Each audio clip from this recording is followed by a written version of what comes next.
Alors, bon après-midi. Merci de votre présence pour cette cérémonie de la collation des grades de l'Université du Québec. Alors, au nom de l'UQO, je vous souhaite la bienvenue à cette cérémonie de la collation des grades qui est diffusée également en direct sur le fil Facebook Collation des grades de l'Université, alors qui souligne ce moment important pour vous, mais pour les proches, pour vos proches qui aujourd'hui couronnent en quelque sorte ce parcours universitaire. Je me présente, Gilles Mailloux, je suis le directeur du service des communications et du recrutement étudiant à l'UQO.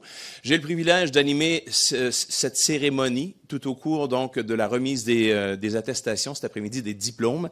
Alors, on va saluer également notre collègue qui égaie ces moments de la collation des grades, que ce soit cette période d'attente, déjà depuis quelques minutes, ou encore pendant la cérémonie. Elle le fait avec beaucoup de doigté.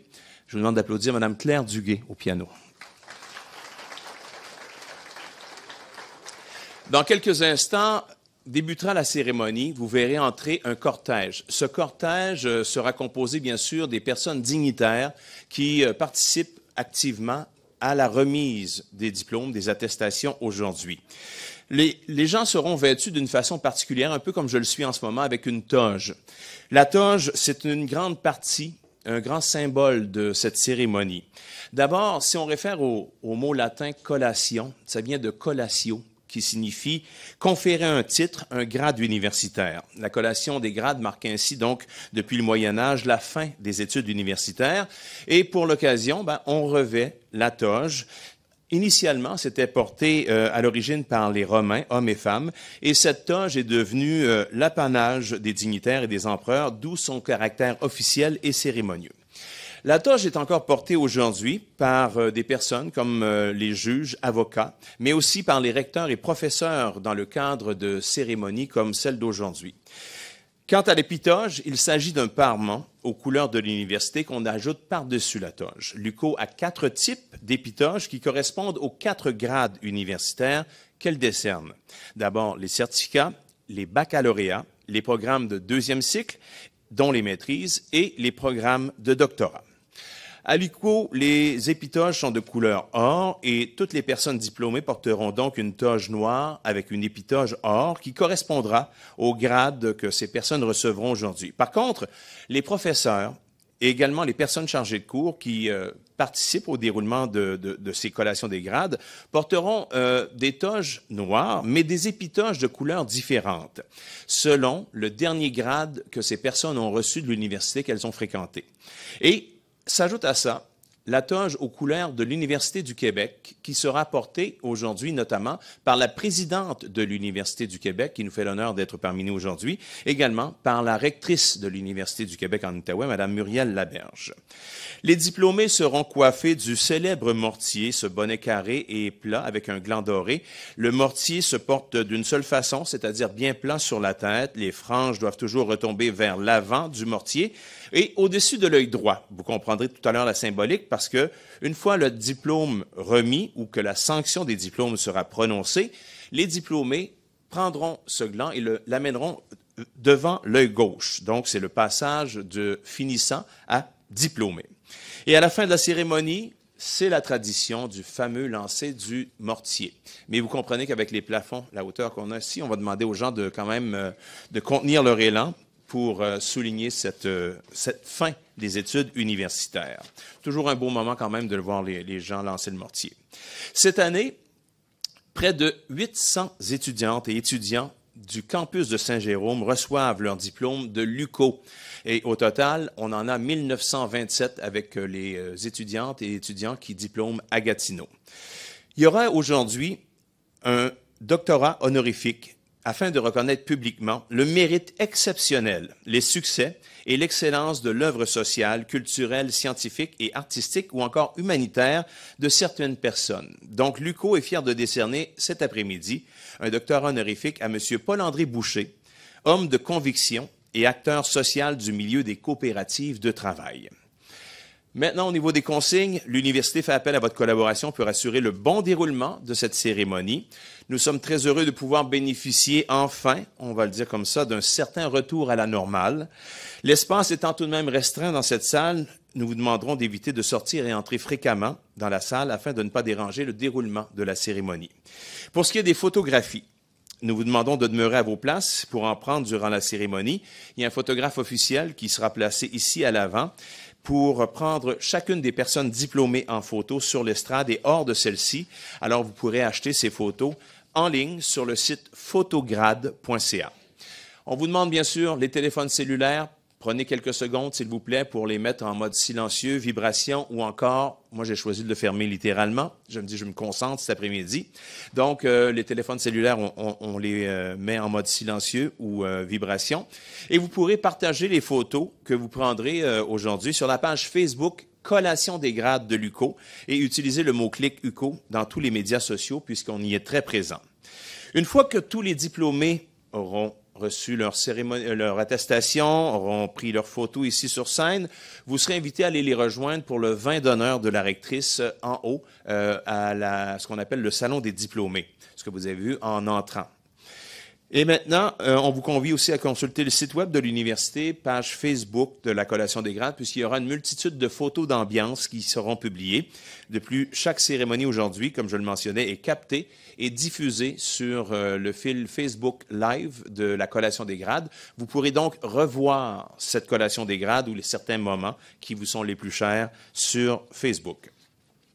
Nous tenons aussi à remercier la ville de Saint-Jérôme, partenaire du développement de notre université, et dans la tenue de cette cérémonie.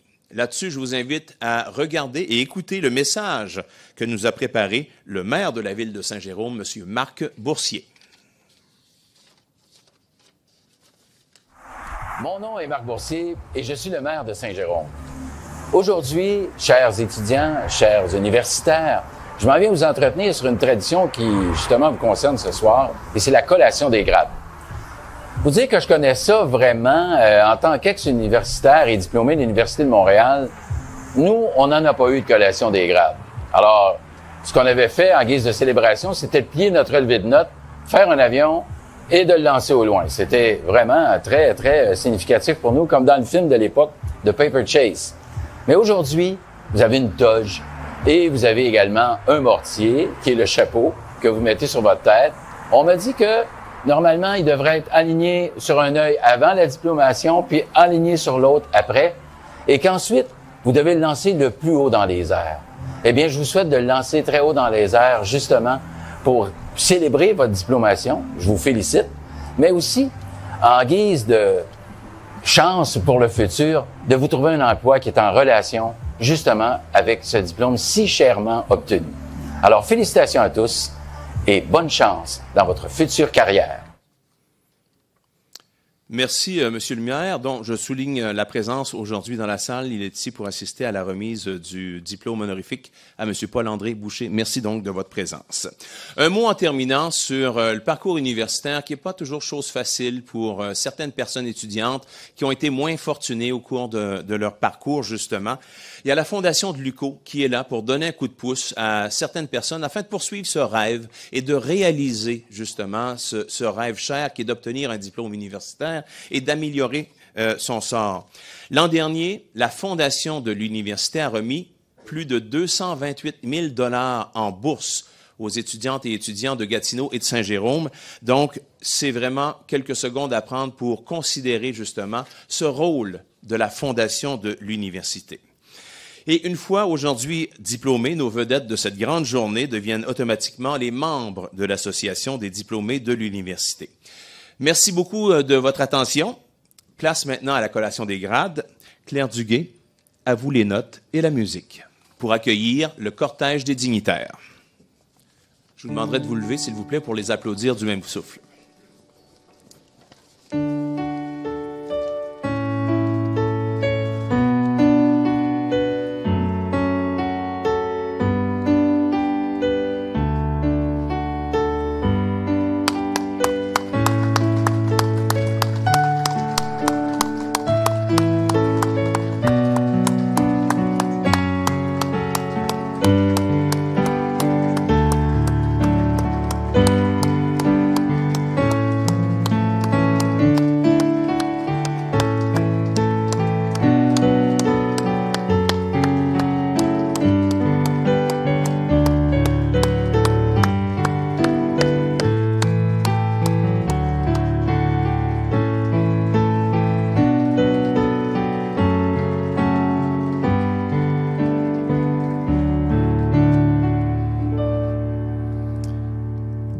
Alors, officiellement, bonjour à nouveau. On entend nos diplômés qui ont hâte de venir se présenter à vous avec cette photo officielle et ce parcours enfin entre leurs mains. Donc, bienvenue à cette cérémonie de la collation des grades 2022 de l'Université du Québec en Outaouais. Salutations également aux gens qui nous regardent sur la page Facebook Live de la collation des grades. Sans plus tarder, je vous invite, s'il vous plaît, à accueillir chaleureusement les gens que nous honorons en cette journée spéciale, c'est-à-dire nos diplômés.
Alors, chers diplômés et diplômées, bienvenue. Merci de nous honorer de votre présence et de nous permettre de célébrer aujourd'hui votre réussite. Vous pouvez maintenant vous asseoir, s'il vous plaît.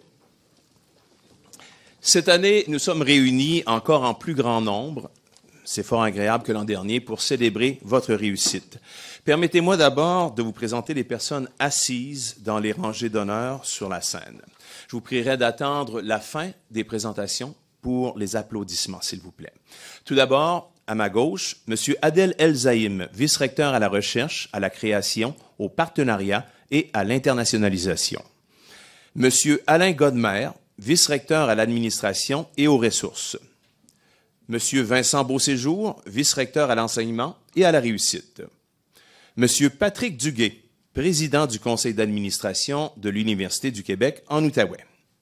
Mme Muriel Laberge, rectrice. Monsieur Paul-André Boucher, récipiendaire d'un doctorat honorifique.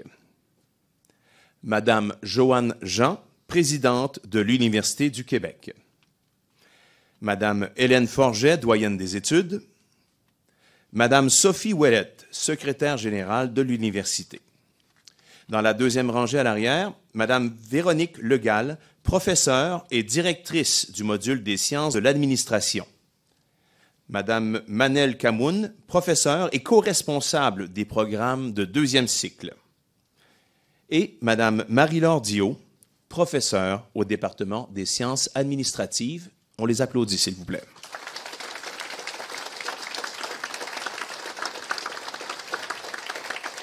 Sans plus tarder, j'inviterai notre rectrice, Mme Muriel Laberge, à prononcer l'allocution d'ouverture de cette cérémonie de la collation des grades.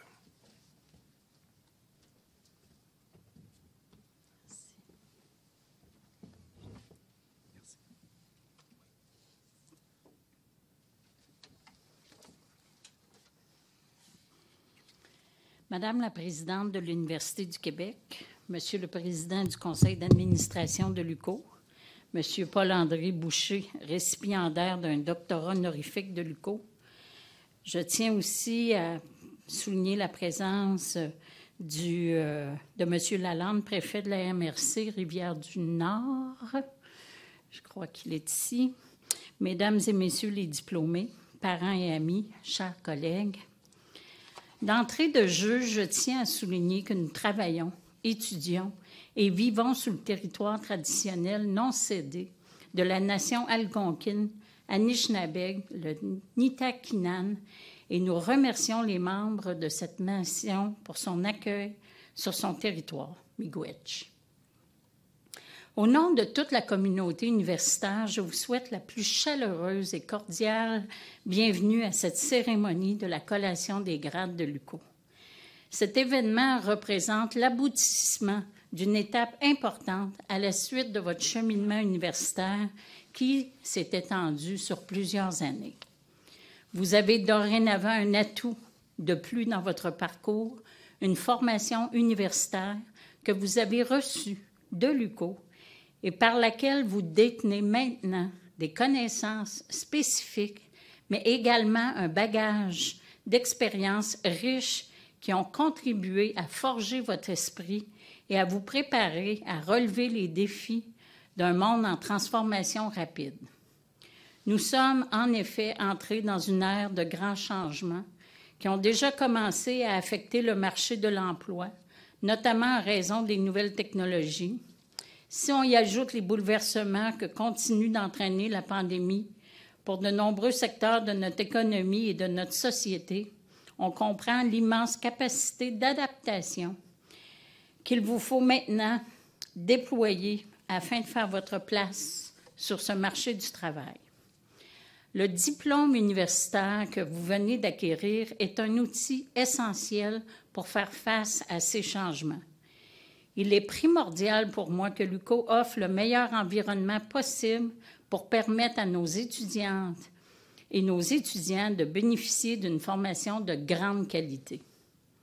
L'ensemble des expériences que vous avez vécues et des connaissances que vous avez acquises lors de votre parcours universitaire améliorent vos capacités d'innovation et de créativité, des qualités essentielles à maintes activités professionnelles et personnelles. De plus, elles permettent d'améliorer les compétences transversales recherchées par les employeurs, telles que l'esprit d'analyse, le jugement critique, la résolution de problèmes complexes, la collaboration et la capacité de travailler en équipe. Aujourd'hui, plus que jamais, l'UQO est tourné vers l'avenir. Nous travaillons avec ardeur à préparer l'université de demain, qui nécessite des changements importants tant au plan des nouvelles technologies et des approches pédagogiques que dans nos façons d'interagir avec les étudiantes et les étudiants de la génération numérique. Nous sommes fiers aussi de faire nôtre les grandes valeurs de notre époque, dont l'équité, la diversité, l'inclusion et l'autonomisation. Nous avons à cœur la mise en œuvre d'un environnement respectueux et sécuritaire où les interactions entre les personnes doivent se réaliser dans un climat serein, fondé sur une culture de respect mutuel. Mais par-dessus tout, nous sommes fiers de constater la réussite de nos étudiantes et de nos étudiants année après année. Pour nous, cette cérémonie marque le moment que nous apprécions particulièrement, soit la fierté d'accomplissement de cette mission qui est la nôtre, d'avoir contribué à former les personnes qui seront les penseurs, les grands acteurs et les décideurs de demain. Pour nous, votre réussite est une façon de plus de contribuer au développement et au bien-être de notre société. Chers diplômés, vous pouvez être très, très fiers de vous. Vous êtes maintenant des ambassadrices et ambassadeurs de l'éducation et je vous invite à en faire la promotion chaque fois que la chance vous en est donnée. Votre diplôme vous confère une grande responsabilité, celle de partager votre savoir par votre engagement dans la société et votre implication au plan professionnel. Je me permets de partager avec vous la grande émotion qui m'habite en ce moment. Comme vous, j'ai participé à la collation des grades de l'UQO il y a plusieurs années. D'abord pour recevoir un certificat, puis un baccalauréat et une maîtrise avant d'aller faire mon doctorat dans une autre université. Aujourd'hui, en tant que rectrice, j'ai le grand honneur et l'immense privilège de participer à la collation des grades de l'UQO pour vous remettre vos diplômes. Croyez-moi, je connais très bien l'investissement et les efforts requis pour obtenir un diplôme, mais je sais aussi à quel point ce diplôme peut vous permettre de concrétiser vos rêves les plus fous. Dans les mois et les années à venir, je vous invite à poursuivre vos aspirations et à saisir les nouvelles occasions qui se présenteront à vous. Soyez intègre et authentique en tout temps. Soyez vous-même, bienveillant, respectez les autres, leurs idées, leurs actions, leurs différences. Engagez le dialogue. Continuez à nourrir votre esprit. Soyez curieuses et curieux de tout et ayez toujours en tête le souci de la justice sociale. Bien sûr, le lien le plus important pour notre université est celui que nous avons tissé avec vous et que nous souhaitons conserver précieusement. Vous faites maintenant partie d'une grande famille qui compte plus de 57 000 personnes diplômées de l'UQO. Peu importe où vous irez, vous porterez en vous l'image de l'UQO, vous contribuerez à faire rayonner son nom, à la garder proche de son milieu et ouverte aux besoins de formation toujours changeants de notre société. Vous serez toujours chez vous à l'UQO.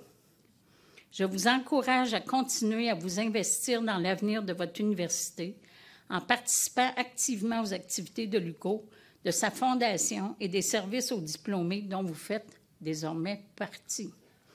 En terminant, au nom de la direction de votre université, de vos ressources enseignantes et de l'ensemble de notre communauté universitaire, je tiens à vous offrir mes plus sincères félicitations et mes meilleurs vœux de succès dans vos projets futurs. Bravo.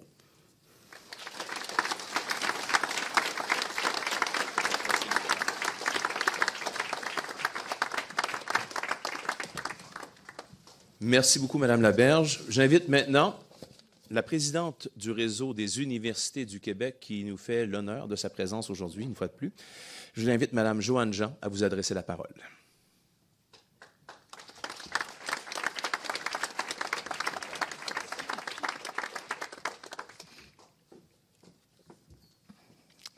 Monsieur Duguay, président du conseil d'administration, Madame la rectrice, Monsieur Paul-André Boucher, futur nouveau docteur honoris causa, chers collègues de l'UQO, distingués invités, parents et amis, je dirais surtout chers nouvelles diplômées et chers nouveaux diplômés.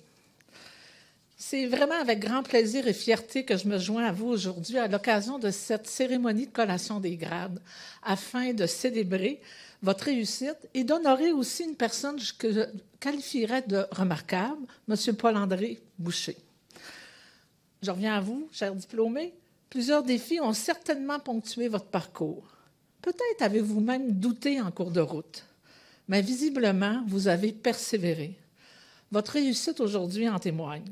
Je joins donc ma voix à celle de vos professeurs, vos chargés de cours, de tout le personnel de l'UQO, de vos proches et de vos amis, bien entendu, qui vous ont accompagnés. Nous sommes tous et toutes très fiers de votre persévérance et de votre réussite. Vous aussi, aujourd'hui, soyez fiers. Cette cérémonie est l'occasion de prendre la mesure de tout ce que vous avez accompli au cours des dernières années. Pouviez-vous imaginer, lors de vos premiers pas à l'UQO, l'aventure qui vous attendait? Votre parcours vous a sans doute façonné, transformé.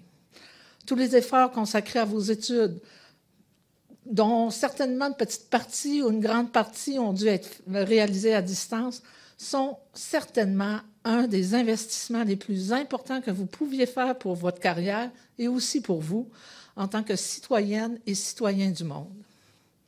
Car, chers diplômés, le monde est votre terrain de jeu et ce monde est plus que jamais en perpétuel changement.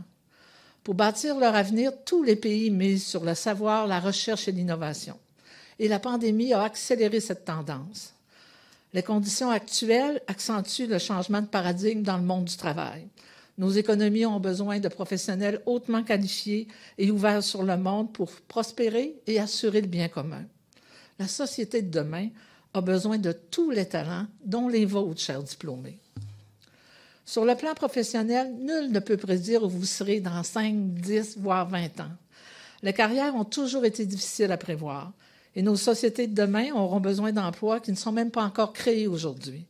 Mais une chose est certaine, vous avez le potentiel de dessiner le futur de nos villes, de nos régions et du monde. Aussi, je vous souhaite d'avoir de l'audace et de ne pas limiter vos horizons. Je vous souhaite de poursuivre vos apprentissages tout au long de la vie. Rappelez-vous les mots de l'écrivain Mark Twain, et je cite, « Dans 20 ans, vous serez plus déçus par les choses que vous n'avez pas faites que par celles que vous avez faites. Alors, sortez des sentiers battus, mettez des voiles, rêvez, découvrez. Quel que soit le chemin que vous prendrez, gardez toujours cette soif d'apprendre et de progresser. Nous comptons sur chacun et chacune de vous pour porter fièrement le flambeau de la connaissance et pour construire le Québec de demain. » Et je serais portée à croire que c'est la perspective qui a guidé les pas de M. Paul-André Boucher, à qui l'UQO remet aujourd'hui un doctorat honoris causa. M. Boucher, cet honneur vous est conféré en reconnaissance de votre carrière exceptionnelle, vouée à défendre les droits des travailleurs ainsi qu'à mettre en lumière leurs forces et leurs capacités. Votre engagement dans plusieurs luttes ouvrières et sociales est reconnu pour s'intéresser tant aux conditions de travail qu'à la participation des travailleurs. Je vous prie à l'avance, M. Boucher, d'accepter toutes mes félicitations. En terminant, chers diplômés, puis je fais ça à chaque collation des grades, puisque vous êtes à l'aube d'un nouveau départ, je vous offre ces quelques mots du poète libanais Kabril Gibran, et je cite. « La vie est ténèbre, sauf lorsqu'il y a passion. Toute passion est aveugle, sauf lorsqu'il y a savoir. Tout savoir est vain, sauf lorsqu'il y a travail. Et tout travail est vide, sauf lorsqu'il y a l'amour. Chers diplômés, je souhaite vraiment que votre vie soit passion, savoir, travail et amour. Acceptez toutes mes félicitations.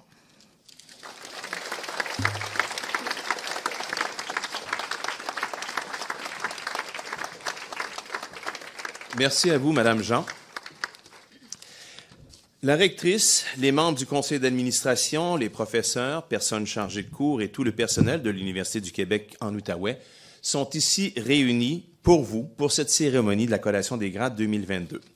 À la demande de la rectrice, les personnes à la direction des modules, des programmes et des départements selon les cycles d'études de diplomation proclameront le nom des personnes diplômées qui ont achevé leurs études en vue d'un grade universitaire et qui sont ici présents. Certains diplômés ont obtenu une mention d'excellence de la doyenne des études et lors de l'appel des noms, les personnes récipiendaires recevront leur mention d'excellence des mains de M. Vincent Beauséjour, le vice-recteur à l'enseignement et à la réussite. Je demande maintenant aux diplômés de se lever. S'il vous plaît. Alors, Madame la rectrice, je vous présente les diplômés des différents programmes aujourd'hui et je vous demande de venir proclamer collectivement les résultats universitaires obtenus individuellement.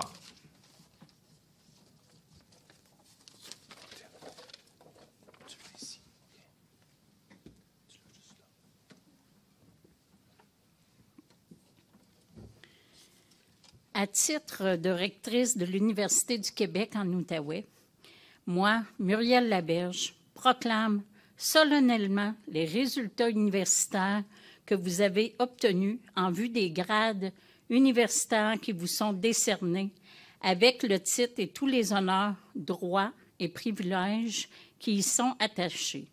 Vous pouvez maintenant passer le gland de la passementerie de votre mortier au-dessus de l'œil gauche.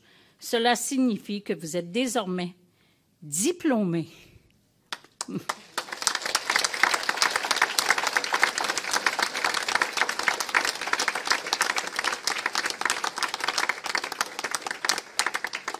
Je demande qu'à présent, l'on procède à l'appel des diplômés.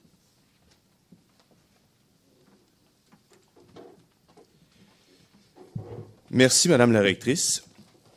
J'invite alors la directrice du module des sciences administratives, la professeure Véronique Legal, à faire l'appel individuel des diplômés du premier cycle. Madame Legal.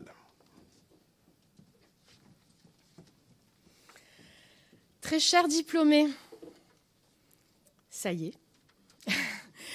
C'est le temps maintenant de monter, chacune et chacun d'entre vous, sur l'estrade pour venir récolter le fruit de votre travail, de votre engagement, de vos efforts devant vos collègues, vos amis, votre famille et vos professeurs. Aujourd'hui, c'est un moment important car c'est le jour où nous célébrons et honorons votre réussite. Et ça me touche profondément et ça me fait très plaisir de voir enfin vos sourires radieux sans le masque et en présentiel. C'est la consécration de votre parcours universitaire aujourd'hui que l'on fête. Un parcours qui a été jonché de défis dans un contexte de pandémie, qui nécessitait jusqu'à l'hiver encore le port du masque pour les cours offerts en présentiel. Alors vous êtes d'autant plus méritant que vous avez poursuivi et réussi brillamment votre cheminement dans un tel contexte. Et j'ai le privilège, en tant que directrice du module des sciences administratives, de nommer les diplômés méritants qui rentrent aujourd'hui dans la grande famille de l'UQO. Alors pour le certificat en administration, Maria Isabelle Demey.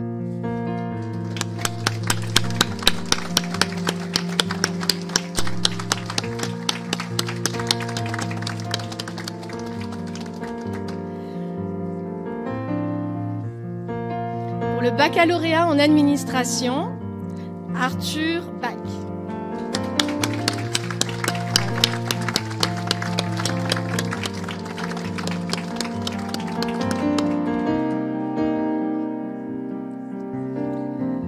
Baccalauréat en administration, Sarah Bérubé.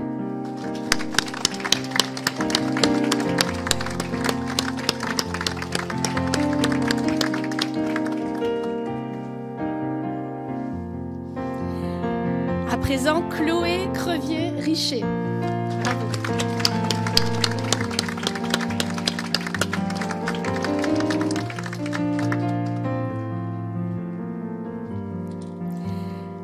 Rebecca de Carufel.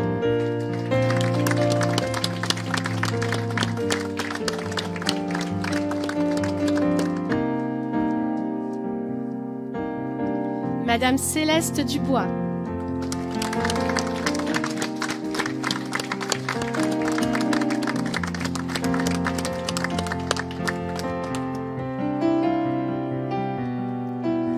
Amy Dumay.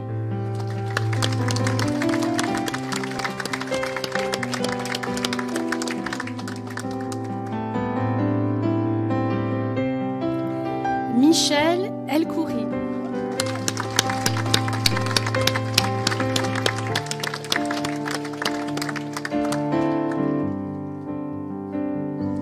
Mélissa Gosselin.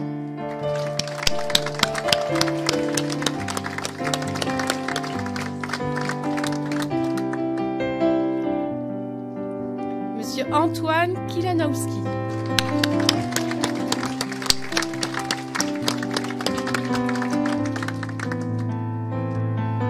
Madame Cathy Lavoie.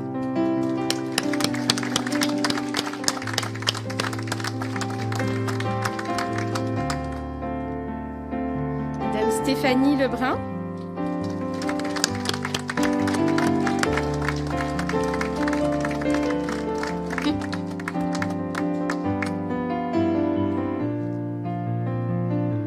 Monsieur Guillaume Leclerc.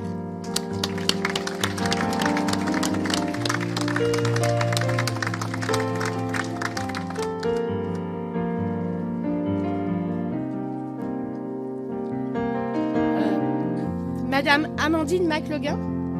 Ariane, pardon.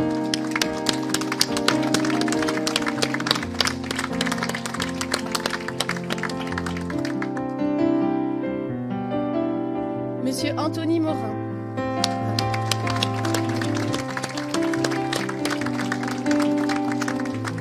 Madame Alexandra Noël. Qui n'est pas là. Madame Noémie Papineau.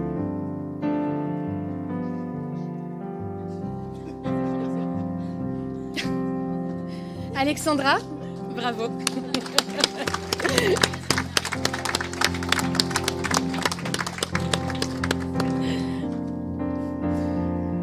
Noémie Papineau, bravo.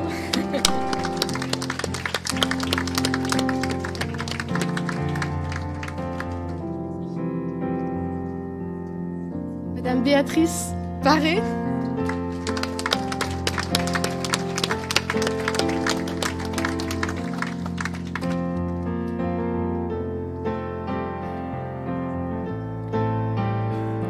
Madame Camille Riel-Leclerc.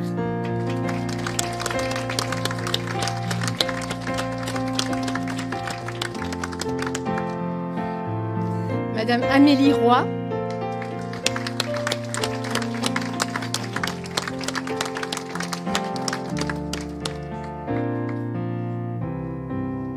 Madame Amélie Roy également.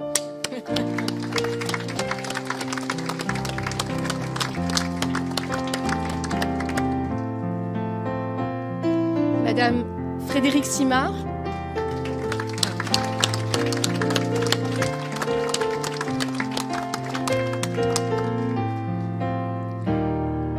Et enfin, Madame Maud Torressan pour le baccalauréat en administration.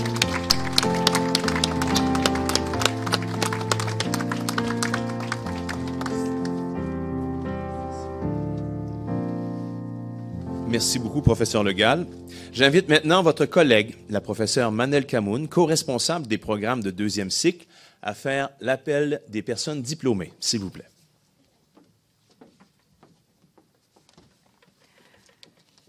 Chers diplômés, vous avez toutes raison d'être fiers de vos réalisations aujourd'hui. Vous avez, nous le savons, travaillé d'arrache-pied pour obtenir votre maîtrise en administration des affaires. Vous méritez pour cela toute notre admiration. La formation que vous avez reçue à l'UQO relève d'un projet ambitieux, celui de mettre la connaissance savante au service du domaine de l'administration des affaires. Donc, je tiens à vous offrir mes sincères félicitations et mes meilleurs vœux de réussite dans vos projets futurs. Et j'ai le plaisir de nommer nos diplômés à la maîtrise en administration des affaires cheminement régulier avec essai, Madame Delphine Robert.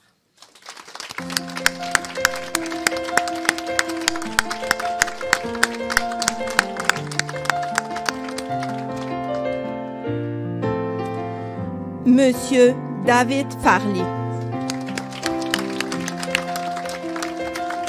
Monsieur Farley se mérite également une mention d'excellence de la doyenne des études remis par Monsieur Beauséjour.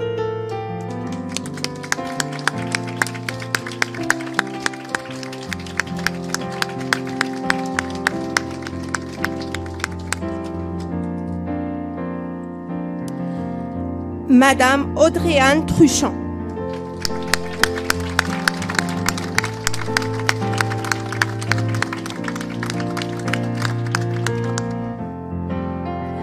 À la maîtrise en administration des affaires cheminement professionnel avec essai, Madame Cédoré Désir.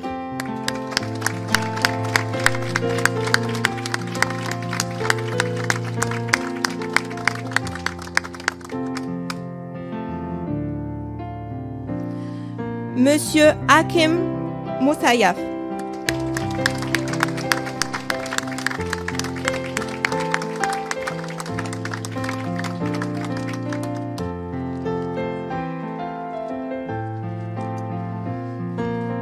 Merci, professeur Camoun. Et encore une fois, une bonne main d'applaudissements, tant pour les diplômés de premier cycle que ceux de cycle supérieur.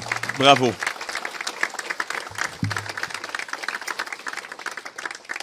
Nous arrivons à un moment particulier dans ces cérémonies de la collation des grades. Nous allons procéder à l'attribution d'un doctorat honoris causa de l'Université du Québec sous l'égide de l'Université du Québec en Outaouais. J'invite immédiatement M. Paul-André Boucher à se lever, s'il vous plaît, M. Boucher. Et j'invite la rectrice, Mme Muriel Laberge, à venir prendre la parole afin de nous présenter M. Boucher.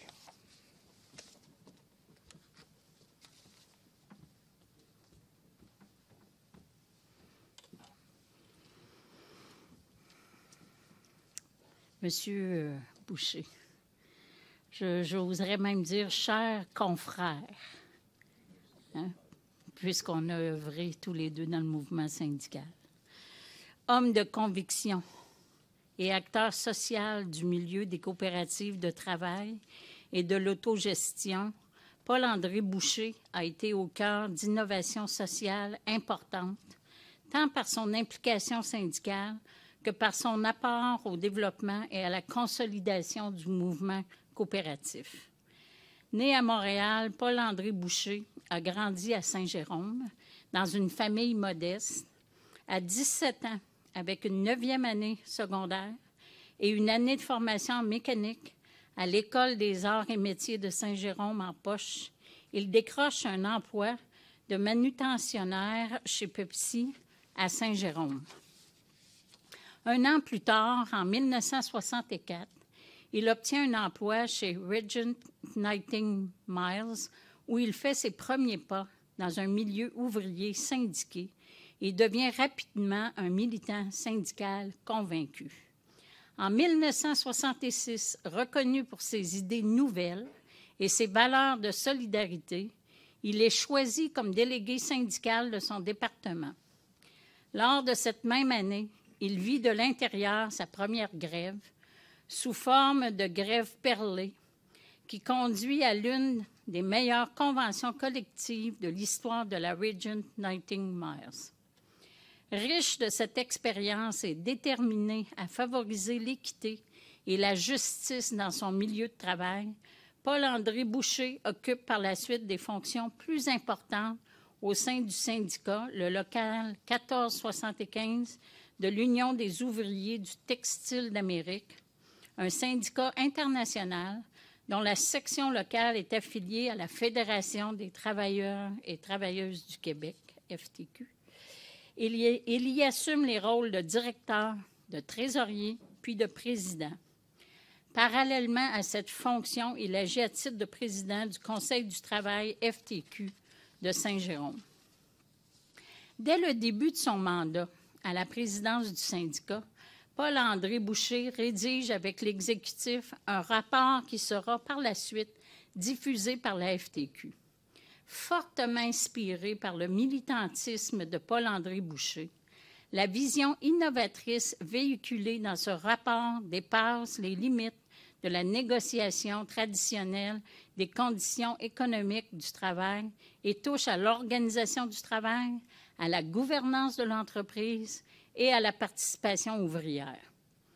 En 1974, à la suite de la décision des propriétaires de Regent Knighting Miles d'interrompre la production à l'usine de Saint-Jérôme, le syndicat, avec Paul-André Boucher à sa tête, organise la reprise des activités de l'usine et sa direction selon un mode de cogestion avec les propriétaires.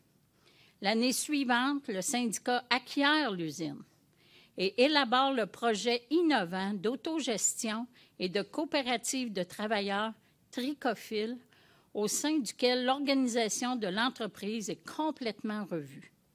Cette aventure collective, qui a recueilli des appuis partout au Québec, a permis de grandes innovations sociales dans le monde du travail et marqué nos institutions, dont la FTQ, la CSN et le chantier de l'économie sociale.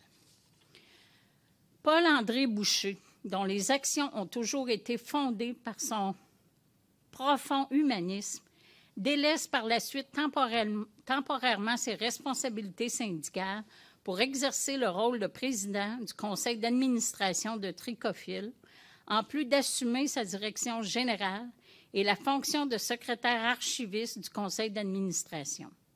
Après ses mandats, il quitte Tricophile pour déployer son action dans le développement de coopératives de travail au Québec. En 1979, fort de son expérience et avec la volonté de poursuivre la promotion de l'autogestion et de la démocratisation du travail, Paul-André Boucher cofonde la table de travail des coopératives de production, de travail et pré-coopératives et devient son coordonnateur. Sous sa coordination, le comité provincial innove en intégrant les coopératives jeunesse de service. En 1987, et 3 ans plus tard, se transforme en regroupement québécois des coopérateurs et coopératrices du travail. Le comité provincial, tout comme le regroupement québécois, développe également des antennes internationales, notamment en France, en Belgique et au Bénin. Paul-André Boucher a toujours eu à cœur le développement de rapports sociaux plus égalitaires par l'entremise de nouvelles formes organisationnelles. Ainsi, par son apport et son engagement remarquable au sein de chacune des organisations où il a œuvré, Paul-André Boucher a contribué significativement à la consolidation et à l'élargissement du modèle coopératif, ainsi qu'à l'émergence et à l'accompagnement des coopératives de travail. Les initiatives qu'il a mises de l'avant ont, entre autres, favorisé le développement de la formation coopérative, la démocratisation des lieux de travail, l'émancipation de salariés et l'insertion socio-professionnelle de jeunes, de nouveaux arrivants et de personnes vulnérables. En 2002, après avoir voué plus de 20 ans au mouvement coopératif, Paul-André Boucher prend sa retraite, mais demeure engagé dans sa communauté. Il a notamment pris part à un projet d'intégration de nouveaux arrivants à Saint-Jérôme et a mis sur pied le projet Mémoire collective, un groupe de réflexion et de sensibilisation publique voué à ramener dans la mémoire collective des événements et des personnes qui ont façonné le vivre ensemble de Saint-Jérôme et de ses environs. L'Université du Québec est heureuse et surtout fière de décerner un doctorat honoris causa à M. Paul-André Boucher pour sa contribution exceptionnelle au syndicalisme, au milieu coopératif et aux relations de travail au Québec.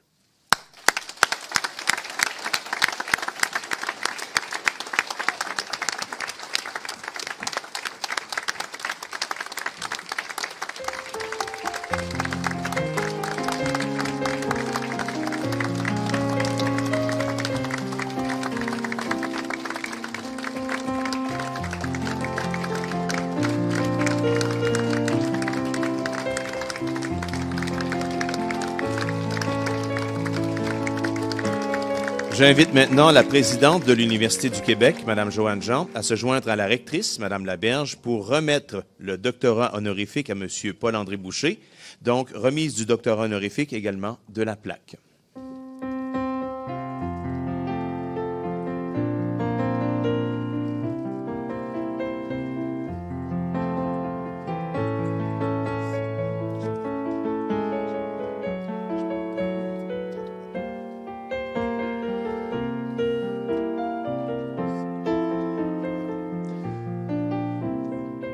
Félicitations encore une fois. J'invite maintenant M. Boucher, Mme Joanne Jean, Mme Laberge et Mme Sophie Ouellette, notre secrétaire générale de l'Université, à signer le livre d'or de l'Université du Québec en Outaouais. Donc, M. Boucher, le premier dans l'ordre, s'il vous plaît, suivi de Mme Jean, de Mme Laberge et de Mme Ouellette.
Merci, Mme Ouellette, Mme Jean, Mme Laberge. J'invite maintenant notre personne honorée, notre nouveau docteur honoris causa, M. Paul-André Boucher, en fait, docteur Paul-André Boucher, à venir prendre la parole. M. Boucher, s'il vous plaît.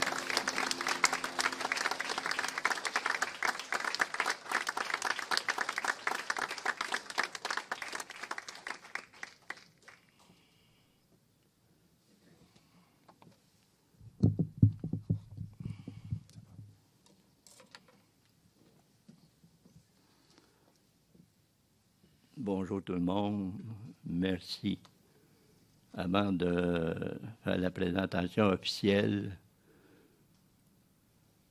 on ne pourra pas choisir un meilleur air que les gens de mon pays. C'est nous les Québécois et les Québécois. Puis, tellement bien décrit dans cette chanson-là. Ça me touche beaucoup à ce niveau-là. Madame la présidente de l'Université du Québec, Danielle Jean, Monsieur le président du conseil d'administration de l'UQO, Patrick Duguay, Madame la rectrice, Muriel Laberge, Messieurs les vice-recteurs, Adèle Elzaïm, Vincent Beauséjour, Alain Godmer, Madame la secrétaire générale Sophie Ouellette, Madame la doyenne des études Hélène Forgette, Mesdames les professeurs et Messieurs les professeurs, chers diplômés, Mesdames et Messieurs, tout d'abord, je tiens à vous féliciter, chers étudiants et étudiants, qui venaient de recevoir un nouveau diplôme. Je vous félicite pour votre réussite et votre persévérance. En même temps, je vous souhaite plein de succès dans votre vie professionnelle ou la poursuite de vos études. Aussi, je remercie de tout cœur l'Université du Québec pour cette distinction du doctorat honoris causa qu'elle vient de m'attribuer. En m'accordant cette distinction, je prends pour acquis que l'Université reconnaît la part sociale des organisations et collectifs au milieu desquels j'ai vécu mes engagements et mes apprentissages. On soupçonne peu à quel point le milieu ouvrier est dense en apprentissage et en expérience humaine. Il est aussi bien sur le plan de l'acquisition des qualifications pour la production de biens que sur le plan social. Je suis d'abord très reconnaissant à ma famille, surtout à mes parents qui m'ont, dès le départ, communiqué la satisfaction et la fierté du travail bien fait, quelle que soit sa nature. Pendant que je m'initiais au métier de mécanicien à l'École des métiers, ils m'ont aussi permis de côtoyer un forgeron, un artisan, avec qui j'ai beaucoup appris dans la même perspective. Dès mon premier emploi à l'entreprise de distribution de Pepsi, j'ai expérimenté la solidarité ouvrière et l'esprit collectif de ce type de milieu de travail. Alors que l'employeur surveillait de près que ses employés ne se regroupent pas en syndicat. Après 1 an, je suis passé à l'usine de textile Regent Knitting, où les ouvriers étaient syndiqués. J'étais plus précisément dans le département de l'effilochage et le mélange, le début de la ligne de production. J'ai expérimenté diverses formes de solidarité dans ce milieu, tout comme dans d'autres départements. Ce travail était plus complexe qu'on pouvait penser. Cela constituait un défi pour les personnes qui intégraient ce type de production où l'on doit apprendre sur place. Or, il était fascinant de voir comment les plus anciens accueillaient et soutenaient leurs nouveaux collègues dans l'acquisition des habiletés nécessaires. Cette solidarité ouvrière se vivait surtout à travers le syndicat que les ouvriers et ouvrières de l'usine s'étaient donnés à partir de 1939. Les conditions de travail et salariales étaient inadéquates sous une direction d'entreprise particulièrement autoritaire et manipulatrice. Les ouvriers ont dû se solidariser doublement pour une pleine reconnaissance de leur syndicat. Veuillez m'excuser, je dois me boucher.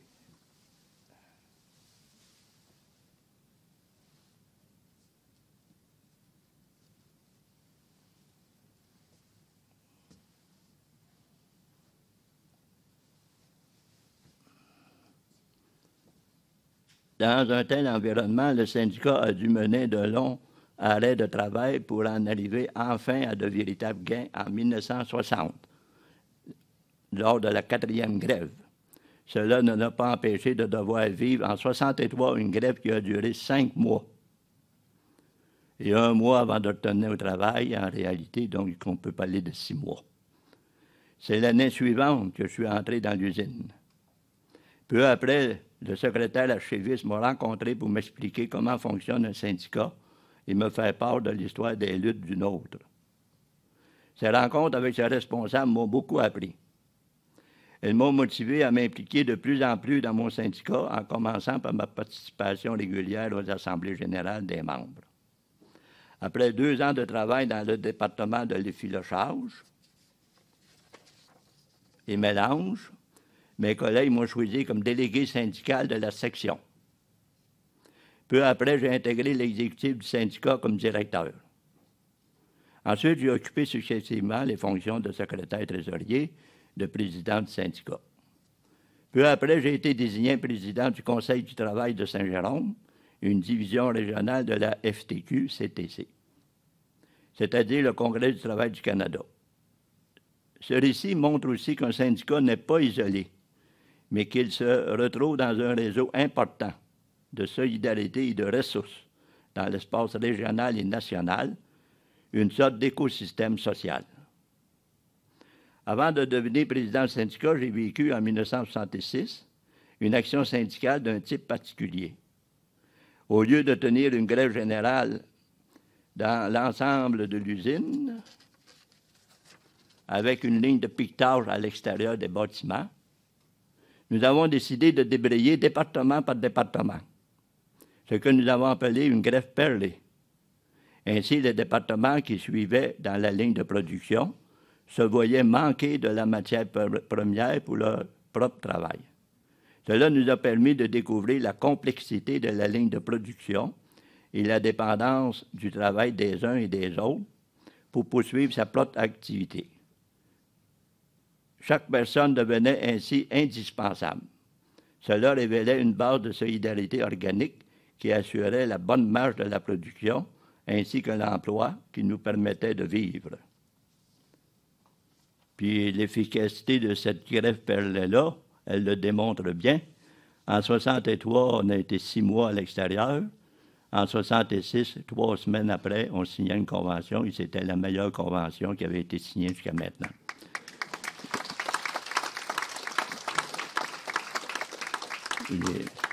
Les applaudissements, on les dirige à mon parrain syndical, Edouard Gagnon, puis à son exécutif qui ont germé cette stratégie-là que je viens de vous présenter, qui n'était pas connue au Québec à ce moment-là.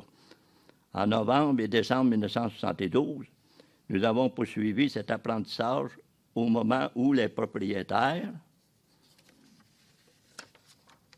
de l'entreprise entendait déplacer une partie importante de la production vers Montréal. Il y avait une autre usine à Montréal.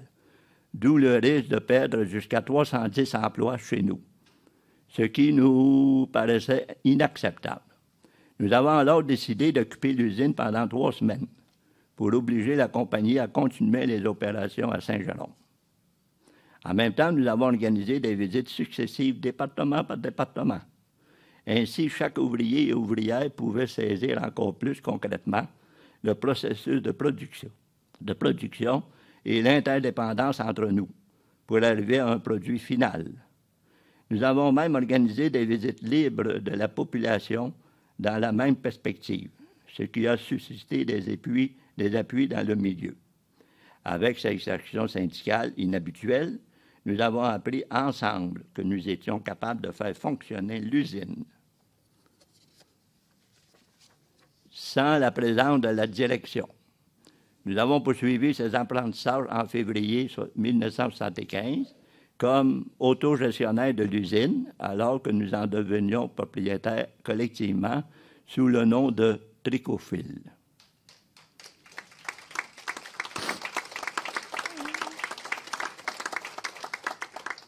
Parmi les divers appuis dont nous avons profité, je m'en voudrais de ne pas rappeler celui de l'Église locale du diocèse de Saint-Jérôme, de son évêque de l'époque, Monseigneur Bernard Hubert, et plus particulièrement du chanoine Jacques Grandmaison, qui était aussi professeur à l'Université de Montréal. Ce dernier nous a accompagnés étroitement dans ces luttes. Il a mené pour nous une recherche sociologique sur l'usine de la Régent. Il nous a accompagnés auprès du comité d'adaptation de la main-d'œuvre, dont il était le président. Nous avons aussi obtenu le soutien de d'autres universitaires, tant autour du projet d'autogestion que lors de notre travail pour la reconnaissance et la promotion des coopératives de travail. J'avais d'ailleurs moi-même été admis au Collège canadien des travailleurs, qui m'a reconnu l'équivalent d'une année d'études universitaires en 1970. Une période intense d'apprentissage qui a influencé mon engagement syndical et en faveur de l'autogestion. Il faut aussi souligner à ce niveau-là l'appui qu'on a eu de la FTQ, de ses permanents et en particulier de Jean-Guy Frenette, qui nous a permis de pouvoir tout développer, les outils qu'on avait besoin pour partir l'usine. Sans l'appui syndical de la FTQ, l'expérience n'aura jamais eu lieu. Certains ont conclu que Tricofil avait été un échec parce que l'entreprise a cessé ses activités en 1982, après 7 ans d'existence. En réalité, le problème s'est situé du côté des blocages orchestrés quant à l'accès au financement en vue de procéder à la mise à jour des équipements et des installations. Or, par rapport à ce blocage, une piste importante de solution en vue des projets futurs est venue encore une fois du milieu syndical, c'est-à-dire avec les fonds d'investissement des travailleurs. Tout d'abord avec le Fonds de solidarité de la FTQ en 1984, dont la création a été directement influencée par l'originalité de Tricofil et le problème de son financement. Puis, le Fonds d'action de la CSN en 1996. Cette façon de faire s'est aussi diffusée dans le secteur de l'économie sociale, par exemple avec la création du réseau d'investissement social du Québec, le RISC, en 1997, et la fiducie du chantier d'économie sociale en 2006. Dans la foulée de l'expérience de Tricofil, j'ai entrepris un nouveau chantier avec des complices, dont ma conjointe, la regrettée Jacqueline Richer, et Paul-André Goffard. De fait, en même temps que le problème du financement d'une entreprise autogérée comme Tricofil, il y avait une embûche par rapport à la création d'entreprises autogérées par les salariés. C'est que dans la loi des coopératives, à côté des coopératives de producteurs, il n'y avait pas de reconnaissance des coopératives de travail. C'est comme si elles n'existaient pas. Dès 1977, nous avons été invités par le ministre du Travail, M. Pierre Mauroy, à mettre en place une organisation en vue de leur reconnaissance et de leur promotion. Elles sont maintenant regroupées au réseau Coop. Nous avons donc réussi à faire reconnaître ce type de coopérative dans la loi, à les promouvoir, à les diffuser et à les fédérer dans une organisation de soutien. Nous avons aussi beaucoup travaillé à établir des outils de formation avec l'aide du milieu collégial et universitaire, ainsi que de l'éducation populaire. Nous avons également réussi à établir des réseaux avec d'autres organisations collectives au Québec, comme le JAL, les coopératives jeunesse de service, inventées en Ontario par Louis Grenier, que nous avons diffusé aussi au Nouveau-Brunswick et même à l'international, avec la France, la Belgique, notamment aussi en Afrique de l'Ouest, en particulier le Burkina Faso. À travers ces démarches et avancées, avec les sommets économiques de 80, 96, 2000, nous avons assisté au Québec à un mouvement de redéploiement d'entreprises de l'économie sociale qui a été porté par divers mouvements sociaux, comme les syndicats et les organisations communautaires. Chers diplômés, vous qui allez intervenir dans les relations de travail et la gestion des organisations, je vous invite à prendre connaissance de ce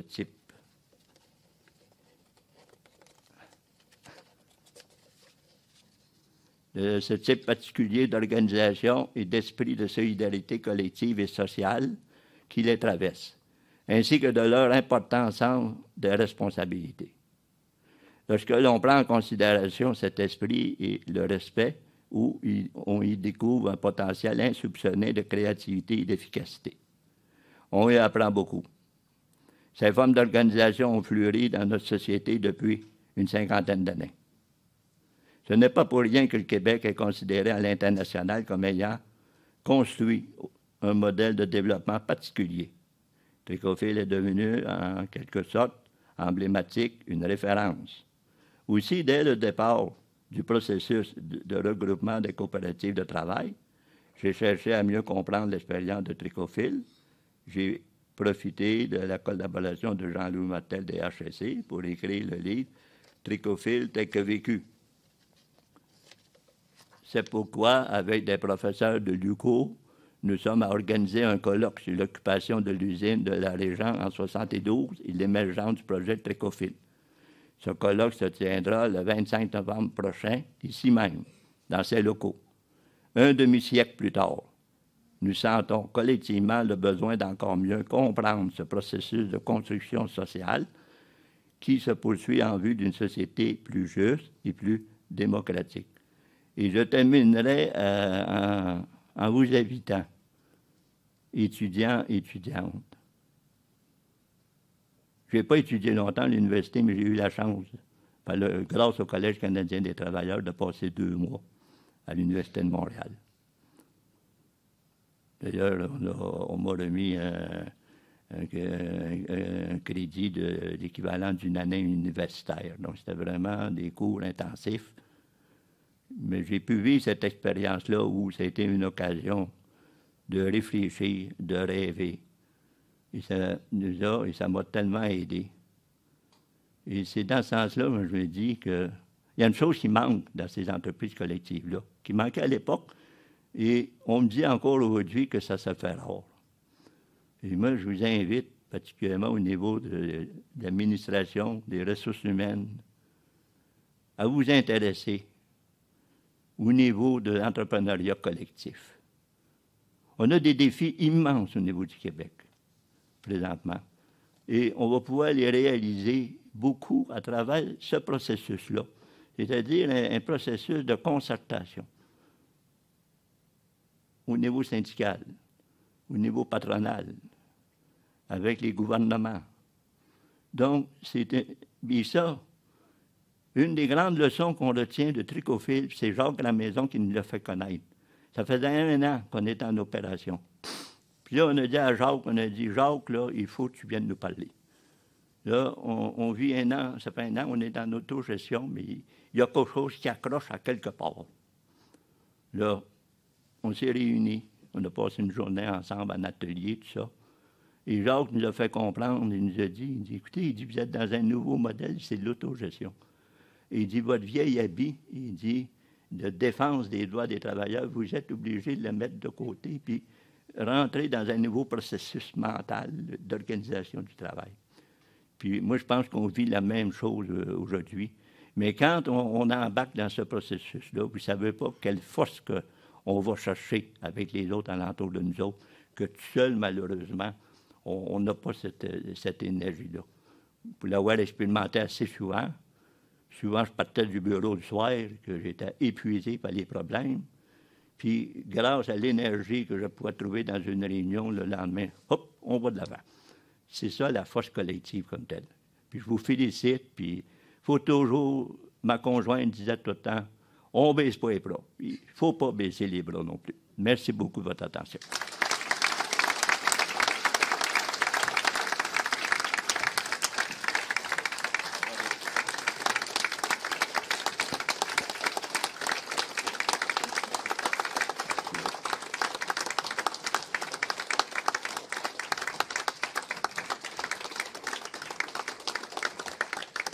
À nouveau, toutes nos félicitations, M. Boucher, et merci pour cette page, ce fil d'histoire et ce congrès, justement, le 25 novembre, auquel certains professeurs de l'UQO, dont la professeure Marie-Laure Diot, participeront. Donc, c'est une invitation à toutes les personnes pour retrouver ce fil perdu peut-être de l'histoire. Alors voilà, au nom de tout le personnel de l'UQO, Je félicite toutes ces personnes diplômées aujourd'hui, vous donc, que nous honorons. Bravo. Et avant de vous dire officiellement au revoir et le meilleur succès dans vos projets, il reste ce rite. Je vous vois avec vos mortiers sur la tête. Ça y est, on y est. On fera un décompte de 3 et pas une alerte incendie. Est-ce qu'on a la... OK, on accélère. Donc, on va faire un décompte de 3. J'invite l'estrade d'honneur, tout le monde à se lever. On fait le décompte en même temps, s'il vous plaît, pour faciliter les choses. Alors, Claire Duguay, on attend le roulement de tambour rapidement pour vraiment faire le tout. Alors, s'il vous plaît, sur l'estrade avec moi et dans la salle, dans 3, 2, 1, on lance. Félicitations. Félicitations. Alors, on se dépêche, semble-t-il, le cortège des dignitaires va sortir. Vous suivrez les diplômés et par la suite, les gens se retrouvent en haut au salon des diplômés pour le vin d'honneur de la rectrice. On vérifie s'il y en a avec cette alarme incendie. Guy Thibault, est-ce que tu peux nous dire ce qui se passe? Ou... OK. Alors, on garde notre calme, tout va bien aller pour la célébration. Merci de votre attention et encore une fois, tout le succès et nos félicitations pour ce diplôme obtenu aujourd'hui. Merci à vous.